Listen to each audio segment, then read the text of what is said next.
दरम्यान जे काही शिवाई एसटी बसमध्ये घडलंय तो ट्रॅव्हल जिहाद आहे, इतकी थेट भूमिका घेण्यात आलेली आहे। ही भूमिका राष्ट्रवादी काँग्रेस पक्षाचे आमदार संग्राम जगताप यांनी घेतली आहे। दरम्यान संग्राम जगताप यांच्या भूमिकेवर तत्काळ विरोध नोंदवण्यासाठी पवार गटाचे आमदार जितेंद्र आव्हाड पुढे आलेले आहेत। या निमित्तानं जगताप आणि जितेंद्र आव्हाड यांच्यामध्ये कसे शब्दबाण चालले आहेत ते पाहूया।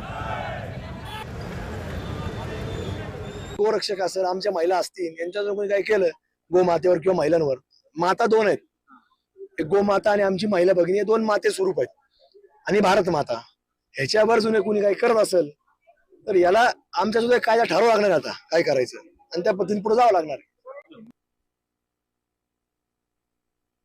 काहीतरी करून हिंदू मुसलमान संघर्ष पेटवायचा, पेट्रोल जिहाद करा ना।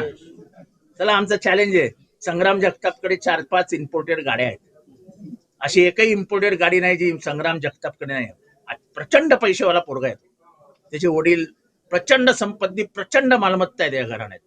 त्यांनी सांगावं हे सगळं पेट्रोल डिझेल मुसलमान देशांकडनं येतं, मी नाही वापरणार आजपासून, आणि जावं सगळीकडे घोड्याने।